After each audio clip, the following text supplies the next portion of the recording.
Good morning. This is the Yuma Gardener.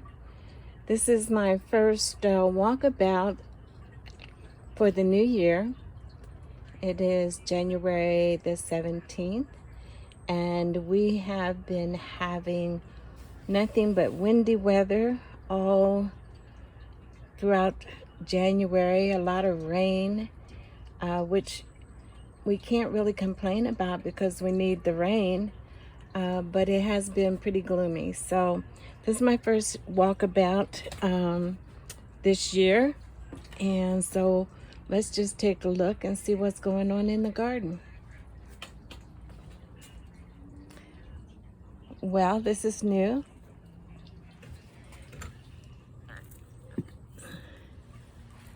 How lovely. Someone has gifted me a plant this morning, and I'm looking at it, and I'm thinking it is a miniature rose bush. It has thorns on it, but I'm gonna have to double check and see what that is. But anyway, that's a very nice surprise to find out in the garden. On the table here, this was another gift that was gifted to me. It's been going through some rough times. I need to deadhead, but sometimes I like to leave these things for the birds because the birds will use the for nesting or whatever, but it's doing good. I just need to deadhead it to make it look a little nicer. But that was another gifted plant. So let's start over here where we have nasturtiums coming up in the ground. Those are from seeds from last year.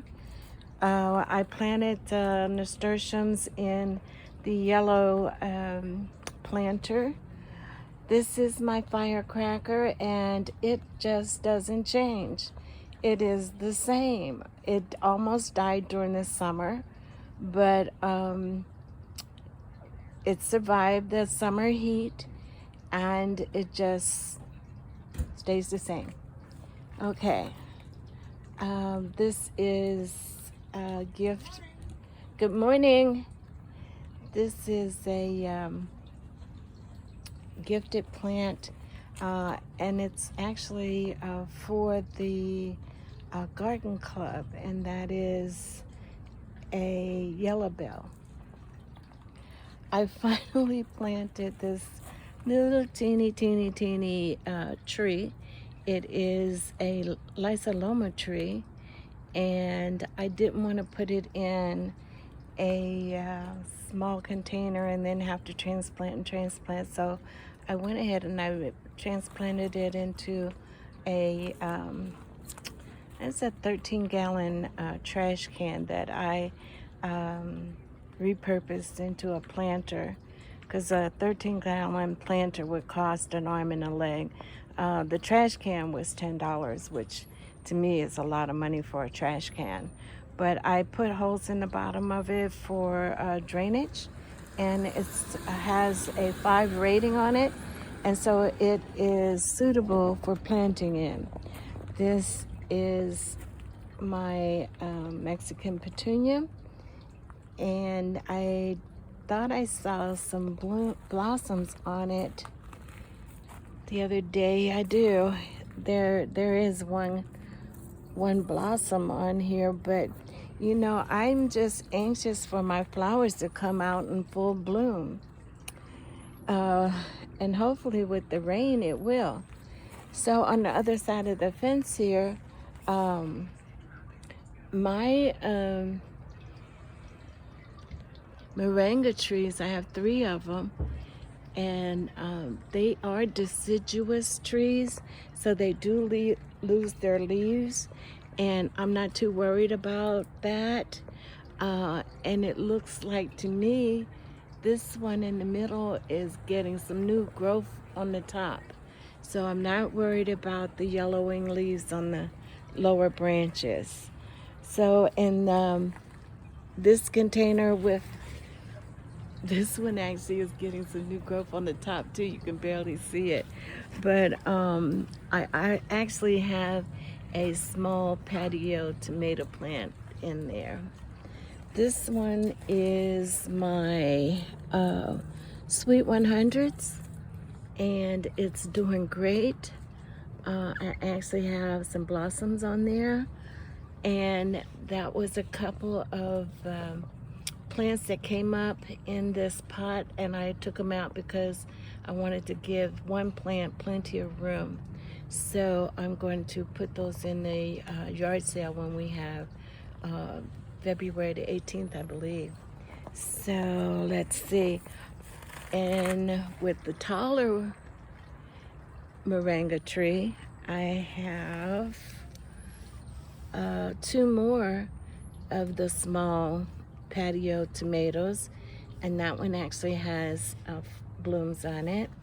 This one is getting a bloom, and of course around the edges I planted the elephant food that I recovered when we had the garden club. We trimmed a huge plant from the park, and instead of throwing the clippings away, I saved them, and so they're doing really good.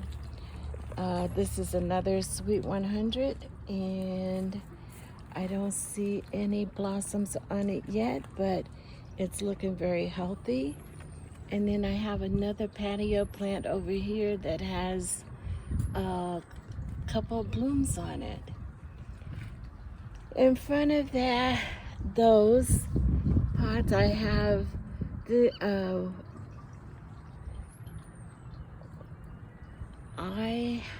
some fire sticks, fire plant. They're also called pencil plants, but some people call them fire sticks because when they get red tips on them, and so they call them fire sticks. Well, let me explain that one, because that was a really huge project. A friend brought over and gifted me a cutting from a huge plant, and I took smaller cuttings from that and potted them in sand and perlite. Some of them were all just sand. This one has just sand in it. And then I ran out of sand. I started mixing some perlite in with the sand.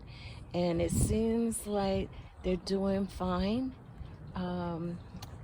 It's been about a month, maybe 2 months ago. And I put a bunch of little ones in little cups with sand, and they're still surviving, so I will probably put those in our yard sale that's coming up in February. Over here I still have brittle bush. I have 3 of them. 2 are gifted to the park. As soon as we can work out some arrangements, I'm going to gift these to our RV park. I believe we have a space for them. The one back here in the back, this is the one that I put into the large trash can. I put holes about an inch up from the bottom, and it is doing extremely well.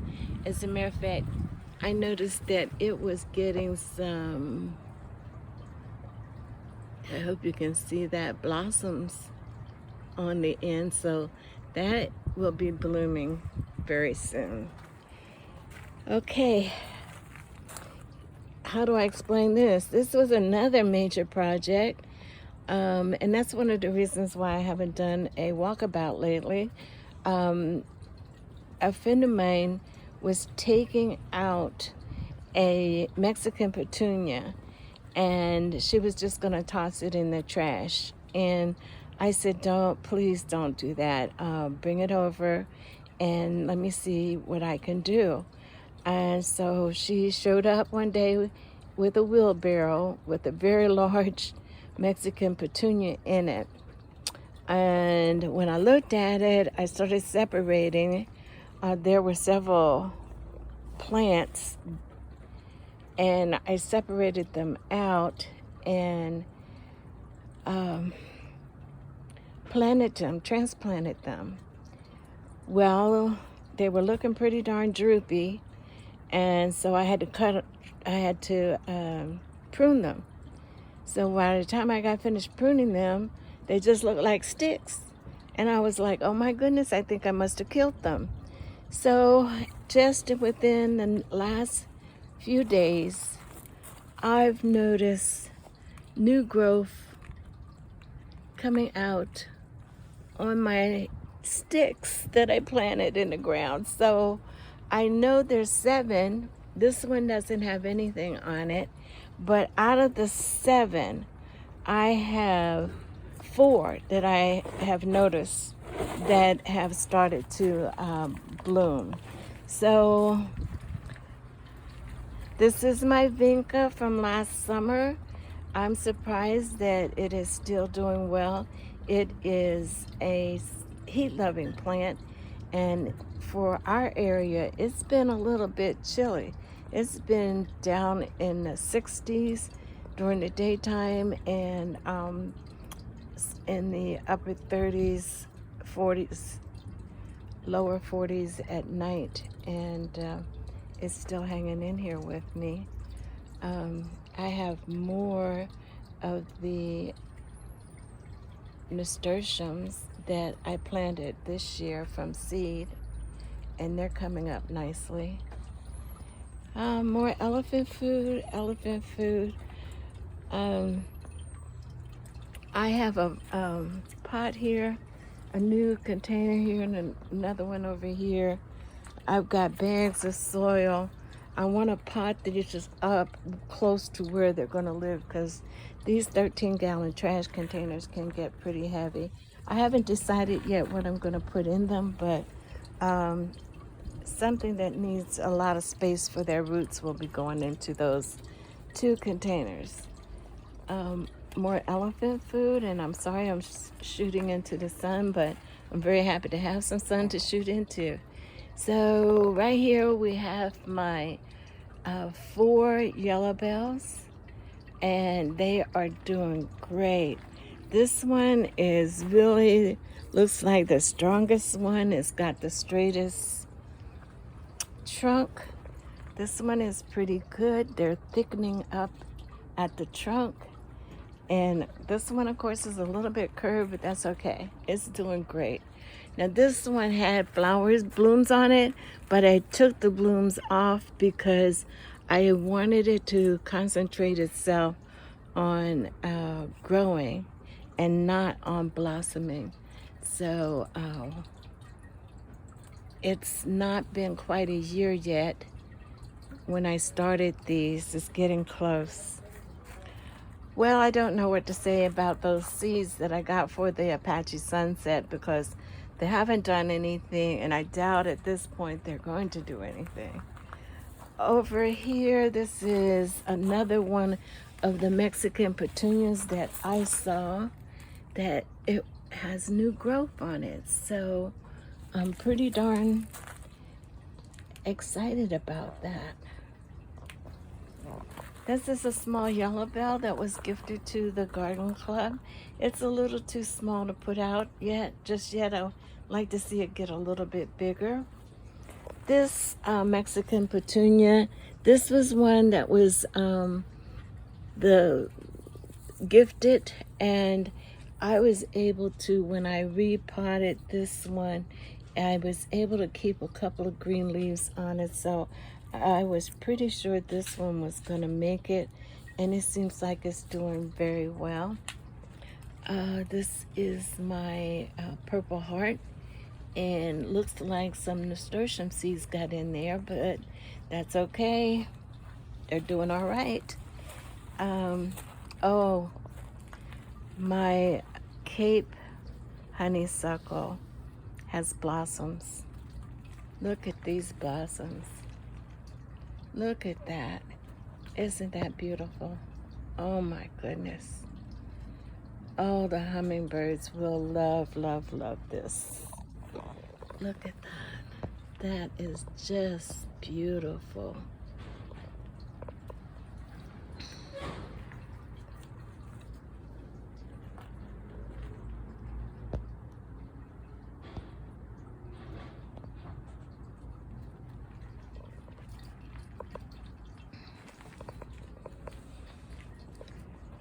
Well, the papyrus didn't like the cold weather. I don't know what it's gonna do. This is the first time I've grown papyrus, so we'll wait and see what it does. That's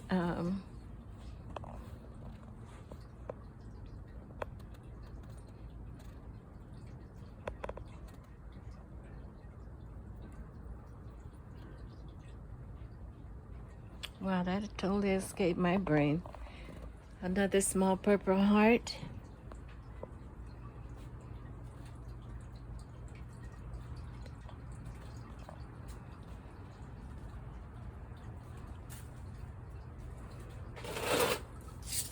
This is my Mexican petunia, and this one, when I transplanted this one and put it into the larger trash container, I put holes in the bottom of it, but because it was a tall plant, I did not ask for help when I was transplanting this.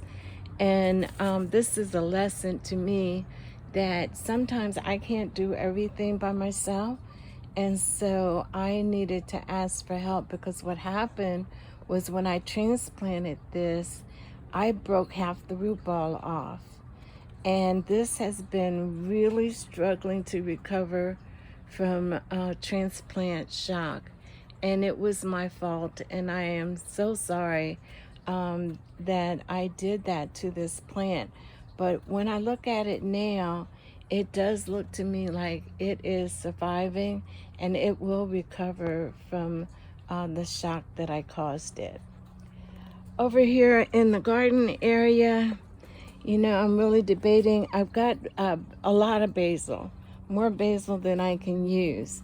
But other than that, I am debating whether to continue to plant vegetables. I put some lettuce in here, and I harvested about 3 leaves of lettuce.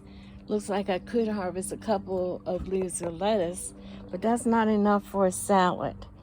And the peppers, I finally got some red peppers, but they're really tiny. And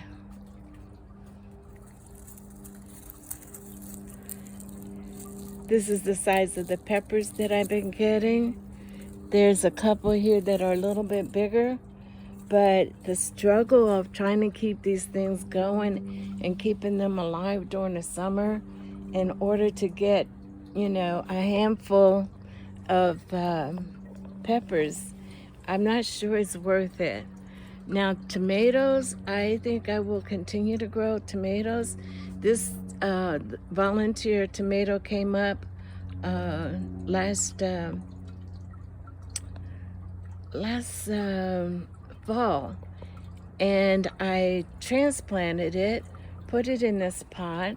I didn't know exactly what it was going to do, but it has really spread out.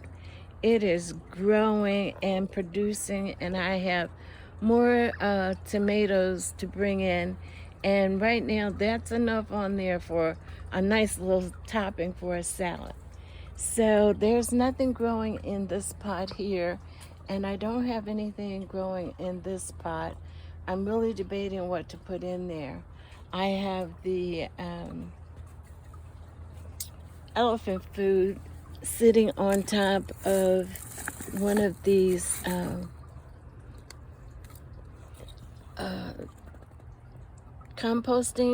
composting bins. And I just recently put more compost in there. So when I water this, I water the elephant food. It drains off into the compost bin, and then the little compost bin spreads out nourishment for the soil, or if there were any plants in there. Okay, so I think the last video walkabout I did, I had planted some broccolini, and there were transplants from the nursery. And the broccolini, I have 4 plants, and these are doing good. This one is starting to produce, and these 2 smaller ones haven't put out anything yet. And this is another tomato, and I believe it is a sweet 100, but I'm not really sure about that. I transplanted this, and I believe it came from one of the plants up front. The last time I looked in here for radishes, they were just about as skinny as their stems, and I still don't see any good radishes in there. So to me, I don't know if I'm going to do that again. This is carrots. I planted more carrot seeds, and I don't see anything else coming up. The first seeds that I planted, they all gravitated to the center. So not sure what we got going on there. Celery, I will always keep a little container of celery because I love being able to come out and just get, it grows well, number one. For me, it grows well. And then number 2, I love the way the leaves look. And number 3, I can come out here and just get enough celery for a salad, or if I'm making tuna salad, I can just come and get a stalk and put it in my tuna salad, and I don't waste anything. So there's nothing going on in the nursery right now. These onions, I am so disappointed. I just look at them every day and say, when are you going to start walking? I was supposed to get walking onions, and I never saw one. So I'm going to leave them until they all die back. But anyway, still looking for walking onions. Oh, back here.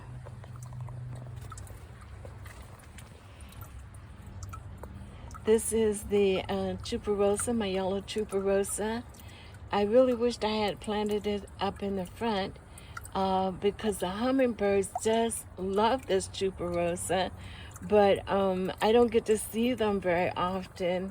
But they seem, when I'm back here sometimes, I've seen them. I've taken a couple of short videos of the tuberosa. Now my morning glory is going to seed, and pretty soon I am going to cut it back. This one was cut back, and it's getting some new growth on it. So I am planning to cut this back. I was hoping to wait until they started getting close to growing. This is putting out new shoots right now. So now's the time for me to do that, because look at that. That's getting new shoots on it. And I just need to cut this back because it really got so tall. Look at that. And my moringa tree, you know, moringas are deciduous like the ones in the front. This is the really tall one. And it got flowers on it, and I don't know what you're seeing in here because I'm looking into the sun. It got flowers on it, and I was hoping for some seed pods, but I haven't seen any seed pods yet. And now it looks like there's some new growth on the top. So that's my giant moringa tree. So it's time to take out the green beans. I tried to grow green beans, and it was an epic fail. I probably harvested, all total, about 6. I'd say about 6, maybe 12. That's being generous. Because I had green beans in this container here, and I had green beans in the 5-gallon buckets, and the max I got, I think, would be generously saying 12 green beans. Now, what can you do with 12 green beans? Well, what I did with my green beans is I did put them into a jar that I keep in the refrigerator with a pickling juice in there that I use for my cucumbers. When I go to the store and I buy cucumbers, I like to go ahead and cut them up and put them in vinegar and water with a little sugar and salt, and it keeps the cucumber slices nice and crispy, and it's good to snack on, and it's good to put over top of a salad or something like that. So anyway, this is about it. Like I said, it's been a while since I've done a walkabout, and I am happy today. It was nice and sunny day this morning, and we're expecting to have some high winds. We had some high winds yesterday. We've had rain, and our weather has been just unusual, but it's always unusual. It's either really hot, or it's really chilly, or it's rainy, or it's dry. But I'm not complaining, because I know in other places you guys have snow and sleet, and it's flooding in California and all that. We don't have that kind of weather. So it's beautiful. It's really beautiful here in Zone 10A, Yuma, Arizona. This is the Yuma Gardener, and I want to thank you for your support. If you like this video, please give it a thumbs up. If you haven't done so already, please subscribe to our channel, and I will be checking back with you soon.